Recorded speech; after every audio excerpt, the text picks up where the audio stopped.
Talk to you as a dad, if I could, with a child in the system. So school has started, and my son is in the school he wants to be in, which is great news.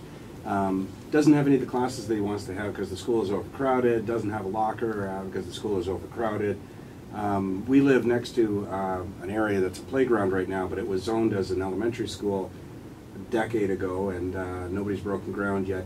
It just feels like, as a parent, that you're not moving ahead. It just feels like we're behind all the time. We're trying to play catch up, and I just wonder at what point will we actually have the right number of schools with the right number of classrooms with the right number of teachers. Well, you nailed probably the biggest challenge that we have in Alberta right now, and it's accommodating the enrollment growth. And when we look particularly at the metro or the urban centers, you know, we've actually got, you know, take Edmonton for example. We've got a surplus of space in Edmonton. I mean, I think the numbers last year were just with the public system in the neighborhood of 35,000, you know, empty desks. You could argue you have that much space you could put more kids in, but those schools aren't in the right places. You know, they're in some of the older communities, and they're not in the growing communities in the outside the perimeter. So we're trying to make some significant investments in the infrastructure. We've got the largest capital plan the province has ever had. On the go right now. So currently, if I don't count the schools that are already open, we've got about 154 projects on the go right now that's going to add about 48,000 spaces to the province. Now that's not going to be enough, because we're adding about 20,000 kids a year to the school system. We've got about 600,000 kids in the school system right now, and we're adding in the neighborhood of I think it was 3.5% enrollment growth across the province, but you saw well over 5 or 6 in some communities. And like you pointed out, we've got some areas of certain cities that we don't have the schools that we need. So it's a huge challenge. And I think, you know, I'd point to the last election. We were the only party that was talking about building infrastructure. As a matter of fact, we were criticized for it by some. And so we realize now that the commitment we made to 50-70, which is just over $2 billion, isn't enough.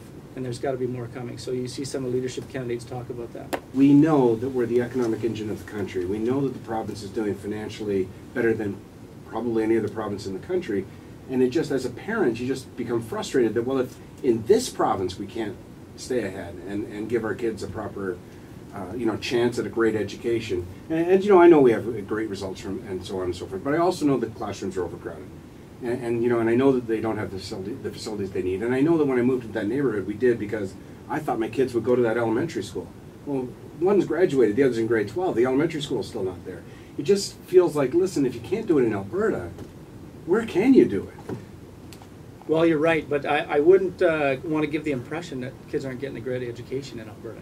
I mean, and the international and the national studies show that. I mean, we've been criticized recently for math and a few other things, but the bottom line is, when you look at Alberta's results compared to other provinces or jurisdictions in North America and globally, we consistently rank in the top 4 or 5 in just about every category, from science to reading to problem solving, all those pieces out of all the developed countries in the world. And we're not a country, we're a province. So kids in Alberta are walking out with a very competitive education, one of the best in the world.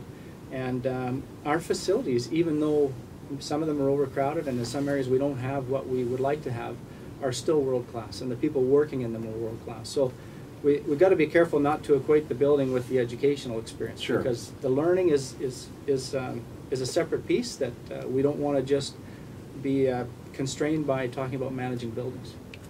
Of the 50 or the 70, how many are done? None of those are done. All of them are well into planning or starting some work. So it's been 2.5 years, yep, and 0 have been finished. How many will be finished by 2016? I think you'll see a vast majority of those done in the 2016-17 school year. So theoretically, by the end of the calendar year in 2016 is quite possible.